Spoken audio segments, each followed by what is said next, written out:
¿Qué tal? Muy buenas tardes, bienvenidos a la UNAM Responde, este esfuerzo de nuestra universidad y de TV UNAM por llevarles toda la información posible en torno a esta pandemia y la manera en la que podemos afrontarla de la mano de nuestra comunidad de científicos y de humanistas. Nos encontramos en estas últimas semanas en una batalla, en una carrera constante por encontrar una vacuna y también un tratamiento eficaz para atender a los pacientes que han sido contagiados con la enfermedad de COVID-19, lo que ha desatado muchísimas polémicas de tipo político y económico en distintas partes del mundo, pero en países como el nuestro lo más importante es generar políticas públicas porque sabemos que la comunidad científica requiere de recursos para así generar estas herramientas que pueden ayudar a nuestra población contando precisamente con las características que nos identifican como nación. Y en este sentido, esta tarde estaremos conversando con la doctora Erashuto Conde y también con el doctor Juan Pedro Laclet, quienes pertenecen al Instituto de Investigaciones Biomédicas de nuestra universidad, para hablar de los esfuerzos de investigación que están llevando a cabo, elaborando precisamente alternativas que ayuden a disminuir o a contrarrestar los efectos del virus del SARS-CoV-2 y la enfermedad de COVID-19. Recuerden que como todos los días nuestras líneas de comunicación están abiertas, nuestras redes sociales y nuestros números de WhatsApp para que hagan junto con nosotros este programa. Pueden escribirnos cualquier duda o comentario y nuestros especialistas las estarán respondiendo en la medida de lo posible. Y bueno, comenzamos como todos los días con un resumen de lo que ocurre en nuestro país, que ya se encuentra en el tercer lugar a nivel mundial, esto por el alto número de decesos. Veamos este resumen inicial. Comenzamos. Ha ayudado mucho en el caso del transporte público, pues que no se han abierto todas las actividades. Una parte importante, ustedes saben, de los viajes que se realizan en la ciudad tienen que ver con educación y con trabajo en oficinas. Entonces, el que se haya podido mantener estas dos actividades todavía sin incorporarse, aún cuando la positividad pues todavía representa un porcentaje importante en la ciudad, pues ha sido fundamental para que no haya congregación muy alta de personas. Y la otra muy importante fue la diferenciación de horarios. Pero es muy importante ser claros y que no se sobreestime el poder protector del cubrebocas. ¿Por qué razón? Porque si no lo dijéramos, estamos invitando a una sobreconfianza en la capacidad protectora del cubrebocas. El cubrebocas tiene una muy limitada capacidad de protección sobre la llegada del virus. Pero si se usa de manera masiva, por lo tanto la recomendación es a todas las personas usarlo. El día 24 se inicia las clases, es el inicio del ciclo escolar formal, no es una capacitación emergente, es el inicio de clases con validez oficial, de ahí la importancia de poderlo seguir. Calculamos que puede ser en el 2023 tener los mismos niveles que teníamos al cierre del 2019, que fueron 45.2 millones de turistas de internación y una derrama de 24.600 millones de dólares, es decir, con un crecimiento ya posterior de cerca del 9-10% para el 2024. Ahora vamos por los grupos vulnerables, por las colonias vulnerables, por los pueblos originarios y sobre ellos tenemos que enfocar todas nuestras baterías porque obviamente ya nos dimos cuenta que todas las personas mayores de 60 con algún tipo de comorbilidad como hipertensión, diabetes, son los que lamentablemente si están graves pierden la vida.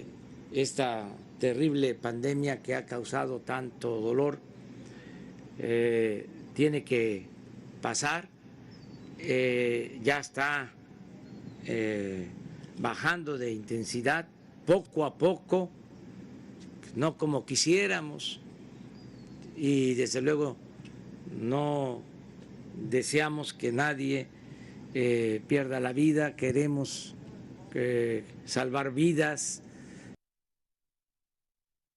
Así las cosas en México, y Estados Unidos también se mantiene como uno de los países más afectados. Vamos con el resumen internacional a ver cómo se han movido estas cifras en las últimas horas. Veamos. Alemania reporta más de 1,000 nuevas infecciones por primera vez desde mayo. El aumento coincide con el regreso de vacacionistas. Filipinas suma 3.561 nuevos casos en un día y se convierte en el país con el mayor número de infecciones en el este de Asia. Bélgica será agregado a la lista de cuarentena de Inglaterra después de un aumento en los casos de COVID-19. Francia registró 1.695 nuevas infecciones, el mayor aumento de casos desde el 30 de mayo, mientras lucha con la demanda de pruebas para COVID-19.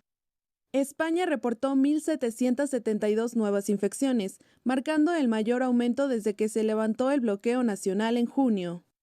México alcanza los 456.100 casos y 49.698 defunciones por COVID-19.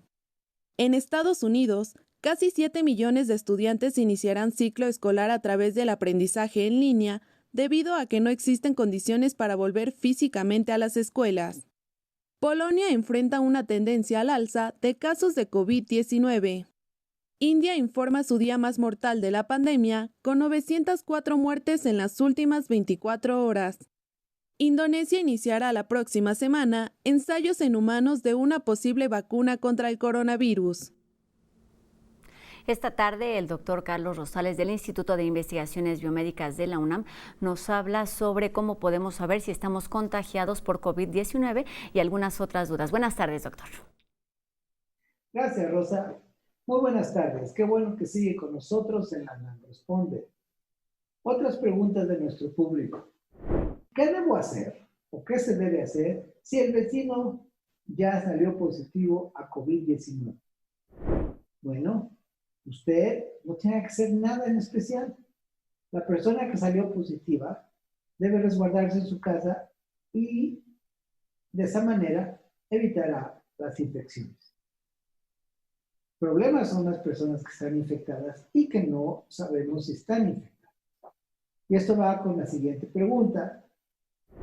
Si salgo con todas las precauciones, ¿cómo puedo saber quién está infectado y quién no? Ese es el gran punto. Las personas pueden estar infectadas y todavía no desarrollar la enfermedad, pero ya están transmitiendo el virus. Algunas personas pueden desarrollar una enfermedad leve y van a transmitir el virus también sin darse cuenta. Entonces, no existe ninguna forma de distinguir quién está infectado y quién no. Ese es el gran problema de esta pandemia. Entonces, todas las medidas que se han recomendado muchas veces son por eso, porque no podemos distinguir quién está infectado, transmitiendo el virus y quién no. Todos debemos tener cuidado, todos debemos usar mascarilla que cubra nariz y boca, y todos debemos extremar las precauciones de distanciamiento físico y de lavado de manos para reducir el número de personas infectadas. No se confíen, no hay forma de saber quién está infectado y quién no. Todos debemos seguir las recomendaciones. De esa manera contendremos esta pandemia. Cooperemos todos y cuidémonos todos.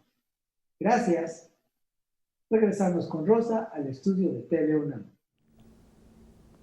Gracias, doctor. Eso es lo que podemos hacer todas las personas cuando estemos en casa y cuando salgamos, seguir las medidas de higiene y de distanciamiento y, por supuesto, usar el cubrebocas para ayudar a disminuir el número de contagios. Pero lo que se puede hacer desde la ciencia es mucho más. En este sentido, una vacuna, un tratamiento y una prueba serológica son los trabajos de investigación que desarrollan actualmente un grupo de investigadores de nuestra universidad, en donde colaboran la doctora Eda Shuto, quien es doctora de investigación biomédica básica y a quien saludamos esta tarde. ¿Cómo está, doctora? Buenas tardes. Buenas tardes, Rosa. Tenemos un problema con la doctora, pero ahorita lo solucionaremos. En este momento también saludo al doctor Juan Pedro Laclet, quien es doctor en investigación biomédica básica e investigador emérito por la Universidad Nacional Autónoma de México. ¿Cómo está, doctor? Buenas tardes. Muy bien, Rosa. Muchas gracias por la invitación. Pues muchísimas gracias por estar aquí con nosotros en la UNAM Responde para hablar de todos estos trabajos colaborativos que se llevan a cabo dentro de nuestra universidad y que pues a largo plazo contribuyen a tener una mayor protección de la ciudadanía, y precisamente en esto están trabajando.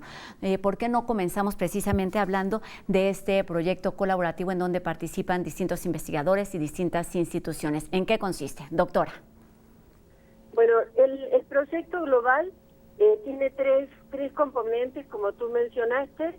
Uno destinado a desarrollar una prueba diagnóstica para poder conocer el grado de inmunidad poblacional, detectar anticuerpos para este propósito. Otro proyecto es desarrollar una vacuna mexicana contra COVID-19. Y un tercer proyecto es un proyecto de tratamiento en el que pretendemos, ya estamos empezando a aplicar la dexametasona, como se ha publicado en el estudio de Recovery, pero la originalidad de este trabajo es que la aplicación se está proponiendo sea por vía intranasal, porque por esta vía tenemos evidencias que podemos controlar más eficientemente la neuroinflamación, la inflamación central que acompaña esta enfermedad y que también es causa de mortalidad, y llega más efectivamente, en menos tiempo, más rápidamente y con mayor concentración al pulmón, que es otro órgano diana fundamental en la mortalidad por COVID. Exactamente, y uno de los más afectados a raíz pues de esta enfermedad de COVID-19. Doctor, ¿quiénes están participando en este proyecto? ¿Cómo inició la pandemia en México? Los primeros casos se desarrollaron a finales del mes de febrero. ¿Cuándo empezaron ustedes? ¿Cómo iniciaron? ¿Y quiénes están colaborando? Pues mire, yo aprovecharía para mencionar que nuestros grupos, la doctora Shuto y mi grupo, han venido colaborando en otros temas desde hace muchos años. De hecho, yo diría que la colaboración ha sido la forma de trabajo que hemos desarrollado a lo largo del tiempo. Y cuando surgió la emergencia, reflexionando, nosotros podemos contribuir con algunas herramientas de índole práctica para el control de la emergencia, y así se inició la colaboración. Ahora, de Biomédica se sumaron un buen número de investigadores que quieren contribuir, quieren participar. Son alrededor de 16 investigadores de Biomédicas, pero además estamos en colaboración con la Facultad de Medicina Veterinaria, también de la UNAM, y en colaboración con varios hospitales. Recordemos que Biomédicas tiene unidades periféricas en institutos nacionales de salud. Entonces, tenemos vínculos profundos y ya antiguos con varios institutos nacionales de salud, como cardiología, como neurología, como nutrición. Y finalmente también están colaborando gentes de otras universidades, por ejemplo, de la Universidad Autónoma de San Luis Potosí, y de otros hospitales, el centro del Hospital General de México, etcétera. Así que se trata de una 50 de personas que están participando en estos proyectos, además de los estudiantes, que los estudiantes también se han venido incorporando muy entusiastamente. Exactamente, siempre han estado, la verdad es que muy presentes en los distintos proyectos que se desarrollan dentro de nuestra universidad, independientemente del instituto o de la institución en donde se hagan este tipo de desarrollos. Me gustaría que habláramos a detalles de cada uno de estos desarrollos, y creo que podemos empezar por la vacuna. La doctora tiene experiencia ya en este tipo de medicamentos, más bien de la vacuna, en otro tipo de afectaciones como es la cisticercosis. Me gustaría, doctora, que nos explicara cómo le funciona toda esta experiencia que tiene en el desarrollo de vacunas para realizar en el desarrollo de una vacuna en contra de una enfermedad nueva como es COVID-19. Bueno, efectivamente, pues teníamos más de 30 años trabajando en vacunas, y creo que esta experiencia nos ha ayudado para tomar decisiones que rápidamente nos puedan tener un biológico de este tipo. La estrategia que estamos utilizando para desarrollar la vacuna es evaluar distintos componentes de una de las proteínas estructurales más importantes que usa el virus para entrar en la célula y bueno, que muchos otros grupos están usando en el mundo, y en particular de esta proteína estamos trabajando con la región que interacciona con la célula para poder infectar directamente con esa región. Dentro de esa región hemos analizado su secuencia y desde mayo solicitamos un conjunto de moléculas, un conjunto de péptidos para poder identificar cuáles eran capaces de inducir una respuesta de anticuerpos en un primer nivel. Ya, afortunadamente, esta búsqueda nos ha permitido tener un primer resultado. Ya sabemos, ya tenemos un péptido que es un péptido que es capaz de inducir altos niveles de anticuerpos, tanto administrado por vía inyectable como administrado por vía intranasal. La idea es poder desarrollar una vacuna que pueda inducir inmunidad sistémica e inmunidad de mucosas, que ambas son muy importantes para contender con la carga viral. Entonces, pues bueno, ya es un avance muy importante y actualmente estamos trabajando mejorando este péptido. Ya hemos hecho análisis ulteriores, revisado todo lo que ha sido publicado al respecto de secuencias de interés para vacunas y ya tenemos péptidos optimizados con los que creemos que ya vamos a poder hacer la formulación de la vacuna. Entonces, la experiencia que tenemos en vacunas nos ha permitido tomar decisiones que muy rápidamente nos están poniendo en una posición bastante avanzada para poder generar una vacuna. Lo decía al principio del programa y efectivamente es un tipo de carrera no solamente en nuestro país, sino pues a nivel internacional el desarrollo de esta vacuna y por supuesto que toda esta experiencia cuenta, todo este conocimiento y toda esta investigación que se realiza durante años y constantemente en el caso, por ejemplo, de nuestra universidad para este tipo. ¿En qué etapa están exactamente y cuáles son las etapas siguientes en este desarrollo, doctora? Bueno, ahora ya vamos a comenzar la segunda fase de la evaluación de estas moléculas mejoradas.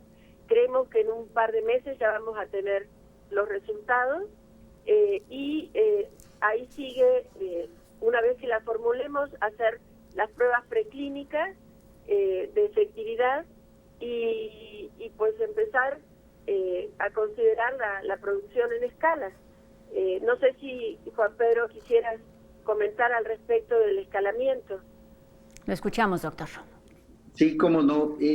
A ver, yo comenzaría planteando, se trata de un tema en donde hay una competencia mundial formidable. Posiblemente nunca en la historia se habían conjuntado tantos esfuerzos para el objetivo del desarrollo rápido de una vacuna. Están involucradas grandes empresas transnacionales. Por ejemplo, yo he mencionado el caso de Pfizer. Pfizer invierte más en investigación y desarrollo que todo México. Entonces, la competencia es formidable. ¿Por qué intentarlo? Yo digo que hay varios argumentos justificatorios. El primero es porque tenemos la capacidad. La verdad es que en la UNAM tenemos competencias científicas para desarrollar una vacuna de este. Ahora, ¿cómo desenvolvernos en este ambiente tan competitivo? Bueno, vayamos avanzando paso por paso. Ya tenemos un candidato que yo creo que puede ser tan bueno como los que se están utilizando por las grandes empresas. No tenemos capacidad instalada para en el momento en que se produzca el desarrollo, alcanzar un escalamiento que genere la capacidad de producir millones de vacunas. Entonces, de lo que se trata este proyecto es de ir encarando cada una de estas etapas en su momento. Entonces, ahorita estamos alcanzando una etapa final en la definición del candidato, que se parece a los candidatos de otras empresas, insisto, y tenemos establecidos los contactos para continuar si los resultados son favorables. Exactamente, parece que tenemos una urgencia y bueno, es que el motivo no es una cosa mínima, tal cantidad de personas que han sido contagiadas y pues también el alto número de personas que lamentablemente han perdido la vida. Y quizá lo urgente es precisamente también un tratamiento y en esto también están trabajando ustedes. ¿En qué consiste? Ya nos habían hablado de esta sustancia de la que pues hemos escuchado mucho también, no solo en México, sino en distintas partes del mundo, porque pues ya se han realizado pruebas que han resultado positivas. ¿Cuál es, digamos, la característica que ustedes están aportando en esta investigación para el tratamiento de COVID-19? Bueno, efectivamente nosotros, como todos sabemos, en el caso de COVID-19 hay lo que el virus desencadena un fenómeno inflamatorio que tardíamente en la infección, después de la semana de infección, comienza a exacerbarse y a descontrolarse, y esta inflamación exacerbada desencadena en algunos pacientes la muerte y las formas muy graves de COVID. Desde abril de este año comenzamos armando un proyecto para evaluar la dexametasona, no por vía endovenosa como se propone actualmente, sino por vía intranasal. Esto está basado en un estudio que veníamos desarrollando para desarrollar nuevas estrategias para el control de la inflamación cerebral en el sistema nervioso central. Y hemos obtenido muy buenos resultados, muy efectivos, con muy bajas dosis que no son suficientes si se administran por vía endovenosa. Con muy bajas dosis podemos controlar la inflamación en el sistema nervioso central. Y también llega con muy buenas concentraciones a nivel periférico y particularmente al sistema respiratorio. Entonces creemos que esta estrategia puede ser una estrategia eficiente para mejorar aún más el control de la inflamación en los pacientes con COVID. Yo quisiera señalar que la dexametasona, además de controlar la inflamación, tiene otras virtudes, otras propiedades terapéuticas, mejora también los endotelios. Esto muy probablemente mejore importantemente la parte circulatoria, que también hay afecciones importantes circulatorias en estos pacientes, y también estos pacientes, un porcentaje importante, tiene fallas centrales del tallo cerebral a nivel respiratorio y a nivel cardíaco, que podrían también mejorarse con el control de la inflamación central. Y también la dexametasona puede, a las dosis que lo estamos proponiendo, que son dosis muy bajas, puede mejorar el funcionamiento de las glándulas suprarrenales, que es otra patología que acompaña un porcentaje importante de estos enfermos.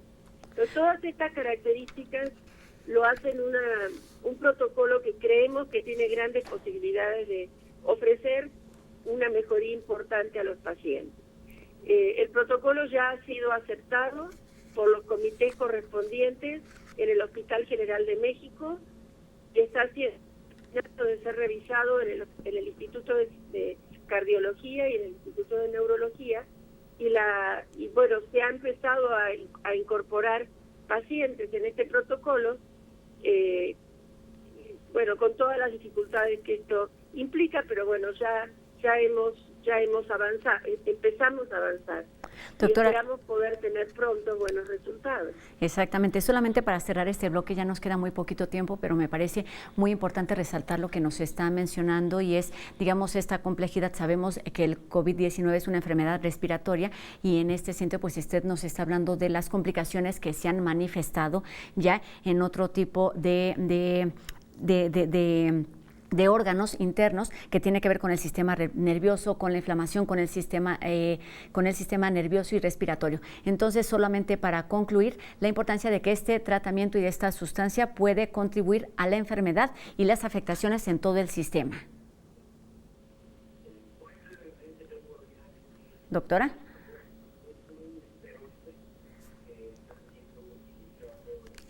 el doctor, no sé si esté por ahí o nos esté escuchando.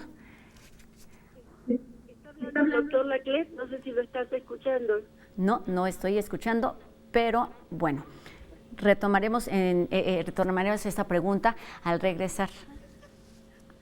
¿Doctor? Sí. Ya, es que no lo escuchábamos y entonces le preguntaba sobre eso, no sé si alcanzó a escuchar mi pregunta. Sí, yo podría muy brevemente para llegar al intermedio, mencionar que a diferencia de otros tratamientos que también utilizan dexametasona, aquí se está proponiendo un disparo de precisión, disminuyendo la dosis de este fármaco, de este esteroide, pero disparando con precisión hacia vías respiratorias y hacia sistema nervioso central. Esto tiene varios efectos benéficos. Uno de ellos es que actúa directamente en los lugares donde se requiere, sistema nervioso central y pulmones, pero otro disminuye la cantidad que se le administra al paciente, porque recordemos que la dexametasona como inhibidor de la respuesta inflamatoria inmune también puede tener efectos negativos para el paciente. Pues muy bien, muchísimas gracias por estos minutitos. Es momento de hacer una pausa. Tenemos ya, digamos, claridad en lo que están trabajando en cuanto a la vacuna y en cuanto al tratamiento. Regresaremos para hablar de los detalles de esta prueba serológica y además de las etapas y de las colaboraciones enseguida. Así que pues es momento de hacer una pausa. Al regresar también estaremos hablando de las recomendaciones de cultura, humor y mucho más. No se vayan, esto es La UNAM Responde.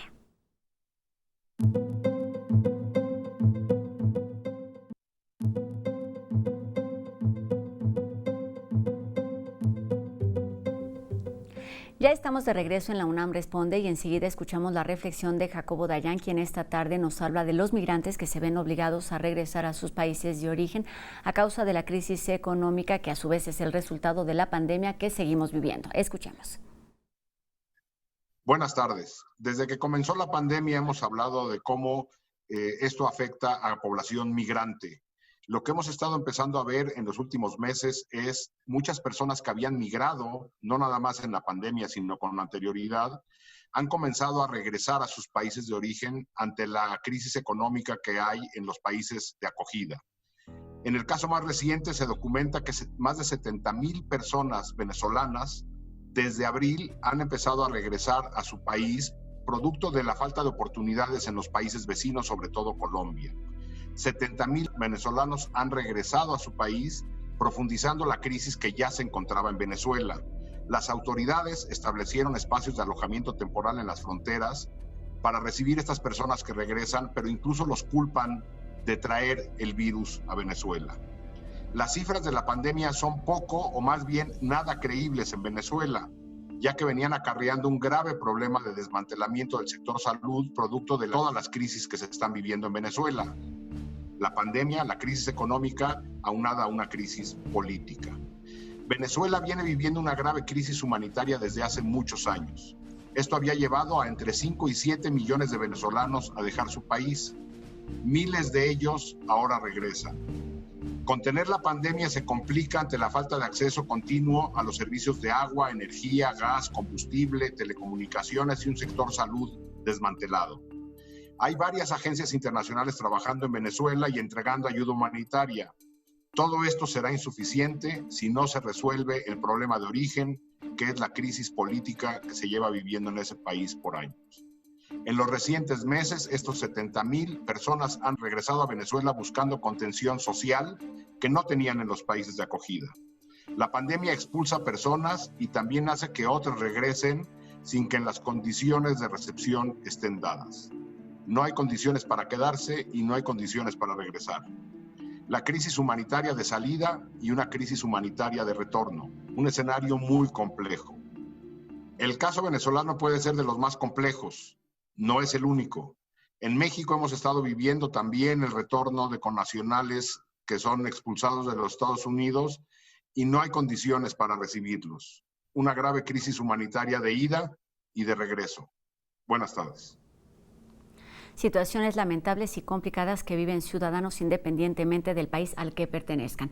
Y bueno, es momento de sacar la agenda y anotar 3 de las actividades que podemos disfrutar de Cultura UNAM estando en casa.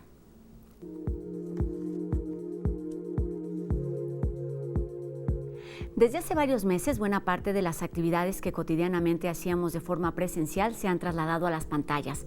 En este sentido, el Centro de Documentación Arqueia del MUAC se une a la preocupación de otros espacios de este tipo para explorar caminos que les permitan reinventarse y empezar una nueva etapa en el cuidado y resguardo de archivos que contribuyen a la transformación de la escena artística en México. En esta etapa de crisis, las curadoras Sol Enaro y Ekaterina Álvarez manifiestan sus inquietudes sobre estos centros y su entorno a través de Instagram.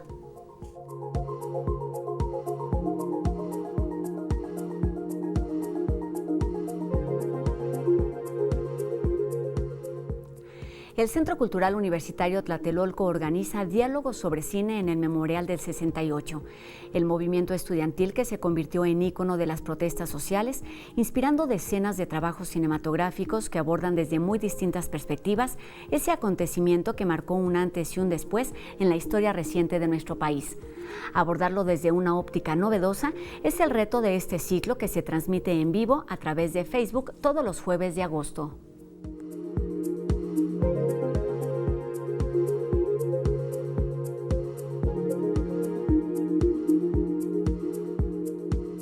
Como parte del ciclo Pensadores Contemporáneos de TV UNAM, podemos escuchar a Jean-Luc Nancy, uno de los filósofos más reconocidos de la actualidad, que en esta conversación aborda temas como el capitalismo, las relaciones en los estados-nación y la globalización, a partir de conceptos como la existencia y teniendo de contexto la crisis sanitaria por COVID-19 que vivimos actualmente. Es una oportunidad de escuchar a este pensador de 80 años que se coloca frente a un monitor para profundizar en sus reflexiones sobre la importancia de convertir el miedo en asombro y de cómo la pandemia ha logrado que tengamos miedo de nosotros mismos, temas a los que se refirió originalmente en el ALEF, Festival de Arte y Ciencia de nuestra Universidad, edición 2020.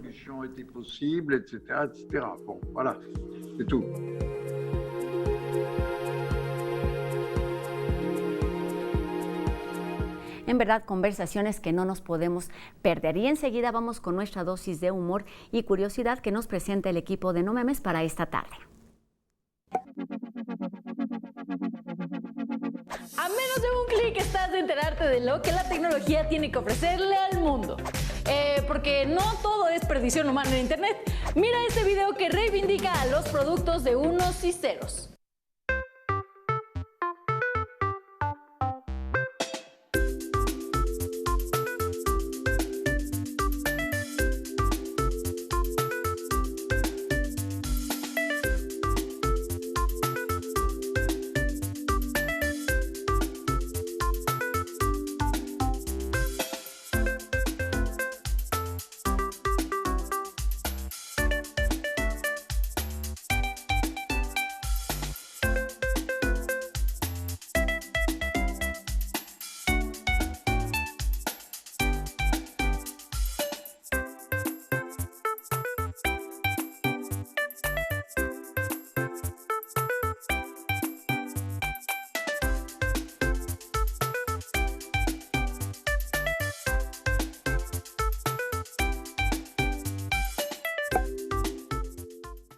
Es momento de hacer una pausa, seguiremos conversando con especialistas universitarios aquí en la UNAM Responde. No se vayan.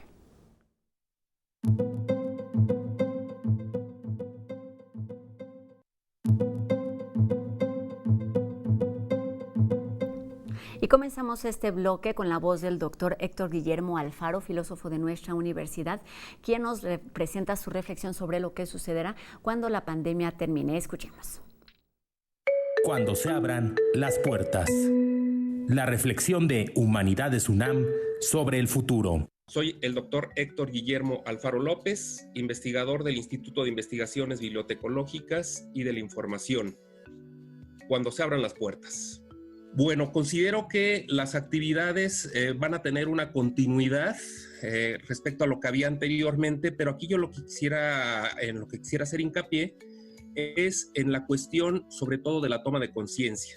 Es decir, el mundo que nos rodeaba prácticamente se ha visto alterado Y esto implica una toma de conciencia de ese factor, que este factor está reconstituyendo a fondo nuestra vida, ¿no? Y yo simple y sencillamente creo que la vida se sustenta en un sistema de rutinas, de continuidades, porque pertenecen a la psique humana. Entonces, el que este factor, la enfermedad del COVID, haya alterado ese sistema de rutinas, no implica que lo ha cambiado a fondo, sino que simple y sencillamente lo ha puesto en un interregno. El sistema de cambios que se va a venir dando afecta en otro nivel, en otra esfera, que ahí es donde podríamos decir un nuevo nosotros. ¿Por qué? Porque los cambios que esto va a generar, considero, son a nivel macro.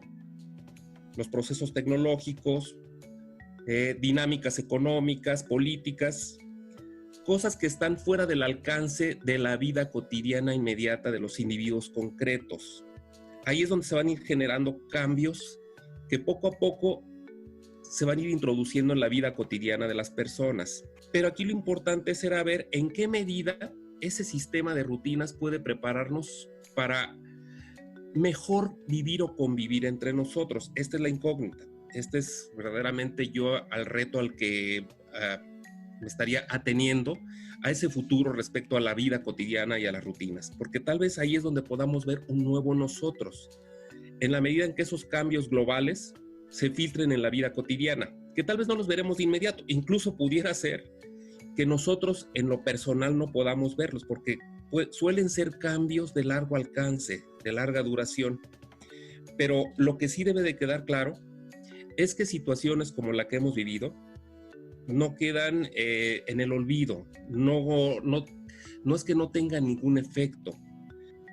A la larga, finalmente, los procesos de cambios sociales se manifiestan. Y entonces lo que estamos viviendo ahorita como formas de contingencia, como incluso parones de la vida económica o política, llegará un momento en que hacia futuro, incluso tal vez generaciones posteriores a la nuestra, vayan viendo los cambios, porque nosotros lo estamos viviendo como contingencia inmediata. Y lo que más nos apura en este momento es convivir con esta gente, luego adaptarlo a nuestra vida y luego volver a generar las rutinas y las continuidades. Entonces, bajo esta circunstancia, nosotros posiblemente no veremos cambios a fondo que está ocasionando, pero considero que a largo alcance, a largo plazo, se irán manifestando, porque finalmente lo ha demostrado la historia. Cuando han venido estas pandemias, se han generado cambios en todos los terrenos.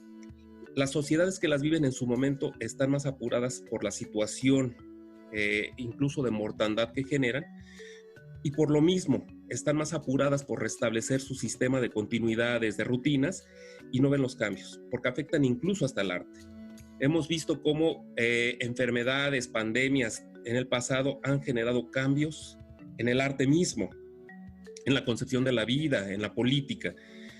Ahora, esperemos que entonces esto, aunque nosotros no veamos ese nuevo nosotros, quienes estamos en este momento viviéndolo, pero es de esperar que lo que nosotros hagamos ahora, para bien en ese sentido, afecte hacia futuro para que entonces sí genere un nuevo nosotros en los que vienen, en los que están en el futuro y que vivirán una vida.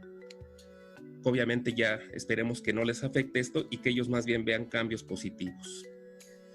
Bueno, muchas gracias. Espero que estas palabras que acabo de emitir sirvan un poco para hacernos reflexionar también respecto a las consecuencias, a que lo que podemos esperar ahora que se abran las puertas y a lo que vendrá a futuro.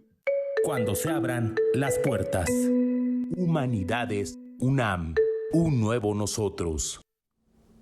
Son útiles estas palabras para primero comenzar a pensarlo y por supuesto después a activarlo con acciones en nuestra vida cotidiana. Y en este momento retomamos nuestra conversación con los investigadores del Instituto de Investigaciones Biomédicas de nuestra universidad, la doctora Eda Sciutto y el doctor Juan Pedro Laclet, para hablar de estos desarrollos en los que están trabajando una vacuna, un tratamiento y una prueba. Nos quedó pendiente las características y las aportaciones en las que están trabajando en esta prueba serológica para detectar la enfermedad de COVID-19 o no solo la enfermedad, sino el virus que puede estar presente en el cuerpo. ¿En qué consiste este desarrollo y cuáles son las novedades de esta prueba, doctores?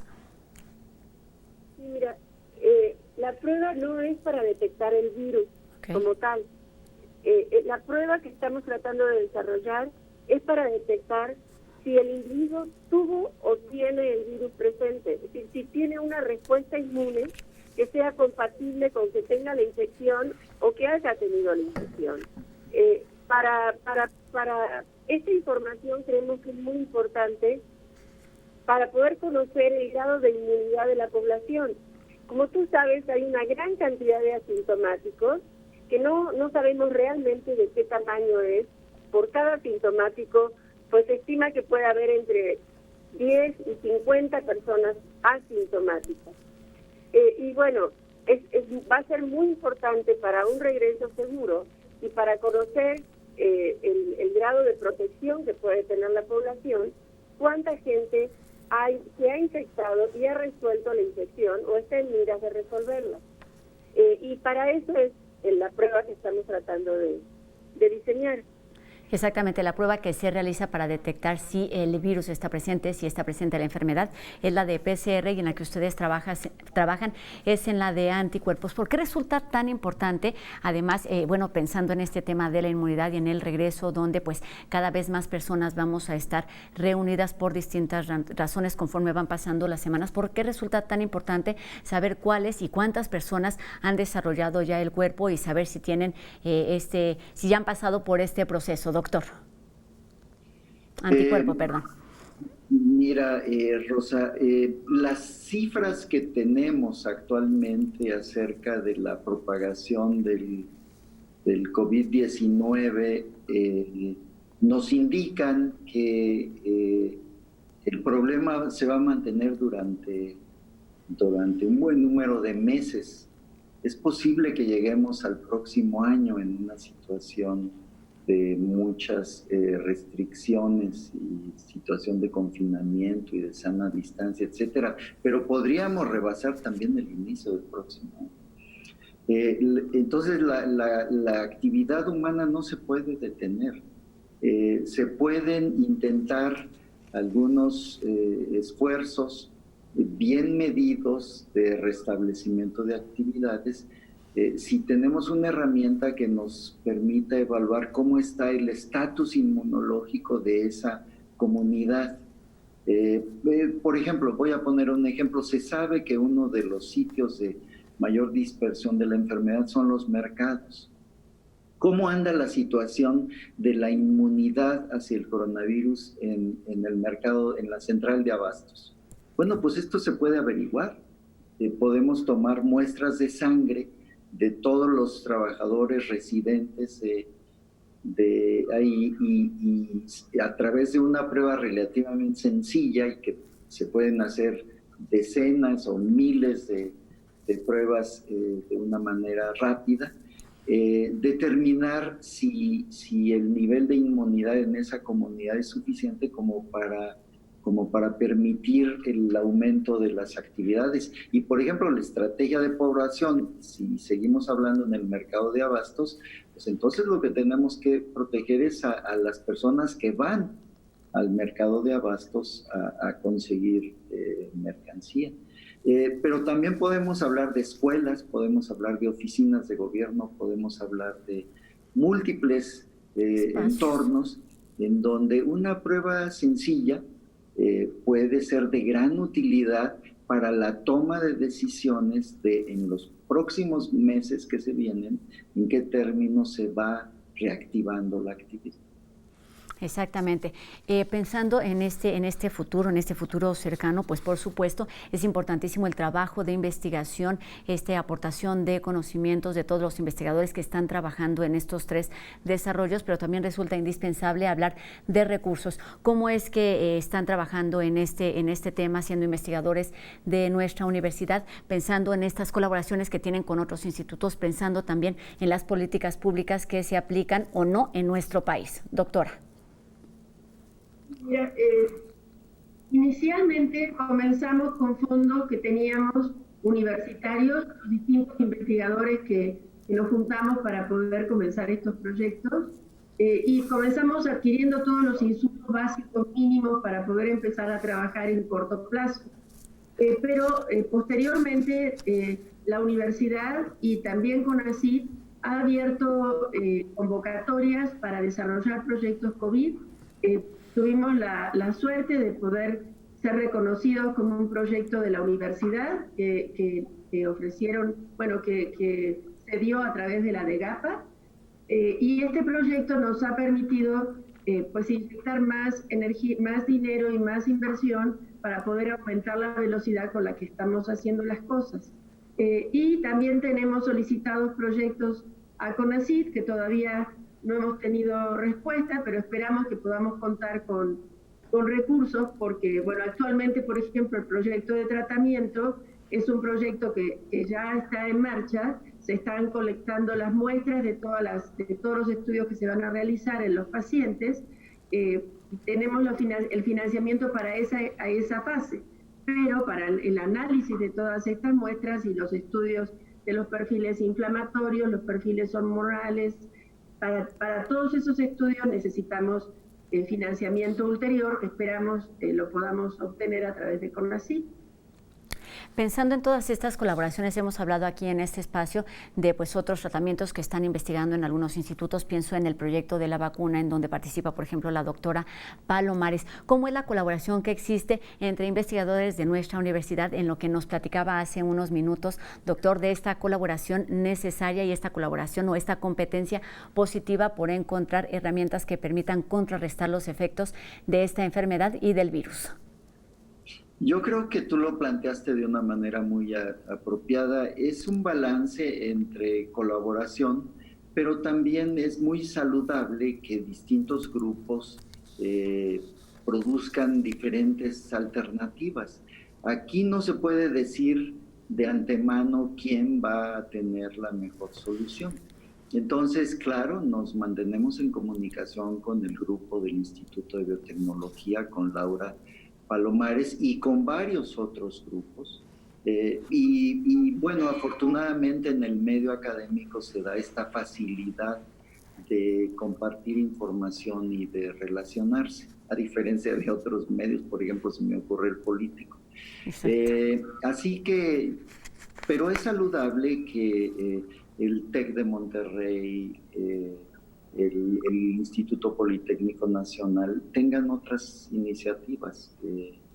Ojalá que alguien tenga suerte para desarrollar herramientas útiles que nos permitan enfrentar con mayor éxito y contener hasta donde se pueda esta emergencia. Por supuesto, se trata de sumar. Sabemos por las experiencias, por la historia, que las pandemias no se presentan de forma frecuente, pero me parece que estando en este momento hay una responsabilidad y una preocupación de la comunidad científica en particular, sino en el sentido de prevenir, sí de prepararse desde este tema, desde este ámbito para una siguiente pandemia o una siguiente crisis sanitaria de este tipo. ¿Cuál es la responsabilidad del papel de la ciencia en este sentido, doctor?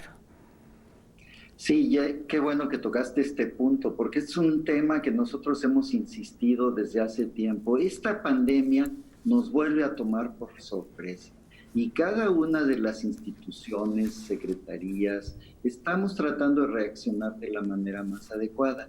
Pero la verdad es que en lo que va del siglo ya van 6 pandemias y yo sí creo que sería muy productivo, muy positivo el que desarrollemos un organigrama, digamos, que permita que para la próxima ocasión, a diferencia de esta, ya sepamos cada institución el papel que nos toca jugar. La Secretaría de Salud tiene grandes capacidades, incluyendo capacidades de investigación, los Institutos Nacionales de Salud, pero las instituciones de educación superior tienen también grandes capacidades y todo esto se puede conjuntar. Ahora, sería deseable que ya estuvieran estructurados los esquemas para lograr esa conjunción de una manera más expedita en una próxima ocasión. Yo sí creo que la experiencia de esta pandemia debe de producir un resultado que nos permita enfrentar mejor próxima, porque va a haber una próxima. Exactamente. Esperemos que esos efectos sean en este sentido positivos para la siguiente ocasión, que esperemos también no sea pronto. Doctora, es importantísimo hablar de los distintos factores que permiten enfrentar una pandemia y uno de ellos, lo hemos escuchado durante todas estas semanas, es el de fortalecer nuestro sistema inmune. ¿Qué significa esto exactamente? ¿Cómo podemos hacerlo? ¿Cuáles son las recomendaciones?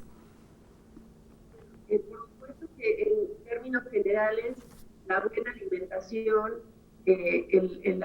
no tener sobrepeso son factores que pueden ayudar a tener un buen sistema inmunológico.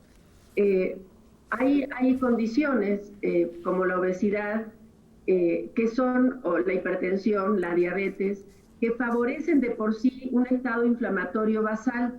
Y sobre ese estado inflamatorio basal, si la persona se infecta, pues promueve o favorece también que se pueda generar una inflamación exacerbada y que se derive a una forma grave. Entonces, lo que podemos hacer para prevenir esto, en la medida de lo posible, es comer saludablemente, hacer ejercicio. Esos son factores que nos pueden mantener en un estado de salud más sano. Y la idea de poder mejorar la inmunidad específica contra el virus utilizando una vacuna es simular lo que ocurre con la infección. Cuando un individuo se infecta, adquiere inmunidad y cuando se vuelve a encontrar con el patógeno, esta inmunidad rápidamente, mucho más efectivamente, puede controlar su establecimiento. La misma situación lo trata de emular el uso de una vacuna, generar un nivel de inmunidad que no permita o suficientemente eficiente como para no permitir que se infecte, estar en contacto con el patógeno, pero que no se adquiera la infección. Es importantísimo entonces actuar responsablemente de forma individual, pero también de manera comunitaria. Y en este sentido, doctor, para terminar, me gustaría que nos hablara precisamente de estos lazos y de estas colaboraciones. ¿Qué podemos hacer todos a los distintos niveles, desde el uso de cubrebocas por parte de la ciudadanía hasta tener información clara por parte de las autoridades sanitarias de nuestro país y, por supuesto, el trabajo que están haciendo desde la ciencia y la investigación los investigadores de nuestro país? ¿Cómo lograr esta concordancia, estar en el mismo camino y avanzar en el mismo sentido? Sí, yo creo que todos estamos involucrados en la sociedad. Por supuesto que los médicos en el sector salud, por supuesto que los académicos en las universidades, pero también las autoridades y por supuesto que también la población abierta. Esto es un problema que nos atañe a nosotros. A mí se me ocurren varias expresiones o calificativos, esfuerzos conjuntos, se me ocurren también palabras como solidaridad. O sea, por ejemplo, el uso del cubreboca, como se mencionaba al principio, quizá no sea tan protector para el individuo que lo usa, pero sí protege a quienes lo rodean. Entonces tiene que haber una actitud de solidaridad. A mí me gustaría pensar que uno de los resultados de esta experiencia tan traumática que estamos teniendo socialmente, nacionalmente, mundialmente, resultara en conductas más solidarias a nivel mundial. También al inicio del programa se presentó este panorama de las migraciones. Tenemos un mundo rico, tenemos un mundo pobre, y estos son temas que tenemos que abordar. Exactamente, y son independientes de la crisis sanitaria que estamos viviendo, digamos. Y pues ya nada más para terminar, doctora, a manera de conclusión, ¿cuál es el objetivo o el paso siguiente en estos trabajos, en estos 3 desarrollos en los que están investigando ustedes, que son los coordinadores? Los siguientes pasos son poder ofrecer a corto plazo, es decir, en el término de semanas, la prueba de diagnóstico para detección de anticuerpos, que en cuanto esté terminada, planteamos ofrecerla tanto a las autoridades de salud, como a los sistemas de salud, como a la propia universidad, para poder extender su uso. Y el proyecto de tratamiento esperamos poder lograr también en un plazo de tiempo corto, tener resultados suficientes como para poder, de obtenerse los resultados que esperamos, extender su uso. Al respecto de la vacuna, pues es un proyecto que seguramente va a llevar más tiempo, pero estamos bastante avanzados. Gracias a la participación de muchos estudiantes que están trabajando muy arduamente en esto, estamos obteniendo avances importantes rápidamente, y bueno, probablemente este año ya tengamos algún prototipo que pudiera empezar a evaluarse en humanos. Pues sí, sabemos que todos estos proyectos de investigación llevan su tiempo, aunque quisiéramos tener resultados ya inmediatamente. Esta vacuna, el tratamiento y la prueba de detección de anticuerpos, pues estaremos muy atentos a lo que sucede durante las próximas semanas, durante los próximos meses. Pues sabemos que también estos desarrollos son una muestra de la capacidad, como nos decía el doctor, de nuestra universidad para realizar ciencia en beneficio de la sociedad. Así es que agradezco muchísimo estos minutos para la UNAM Responde, que nos hayan platicando de las características y de la importancia de tener investigación científica en nuestra universidad, no solo para atender estas pandemias, sino para estar preparados para lo que está por suceder en un futuro. Agradezco muchísimo a la doctora Eda Sciutto y también al doctor Juan Pedro Laclet, investigadores del Instituto de Investigaciones Biomédicas de nuestra universidad. Buenas tardes. Buenas tardes, Rosa. Gracias, mucho gusto, y pues seguimos aquí en la UNAM Responde como todos los días con una cápsula que nos presenta Deportes UNAM para mantenernos activos en casa. Hola, mi nombre es Daniela Pumas. Esta vez vamos a trabajar unos ejercicios para fortalecer nuestro abdomen y nuestro pecho. El siguiente ejercicio es en la misma posición, apoyado sobre el escritorio, derechito desde los hombros y hasta los tobillos. Tienen que bajar el pecho lo más cerca del escritorio que puedan y mantener la posición durante 10 segundos. Una vez concluido ese tiempo, regresan, descansan y vuelven a bajar 2 ocasiones más.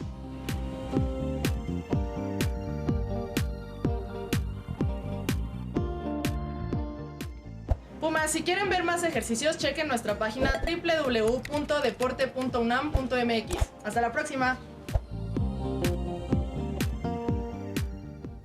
Hasta aquí nuestro programa de hoy. Recuerde, tenemos una cita mañana completamente en vivo a las 2:30 por TV UNAM. Adiós.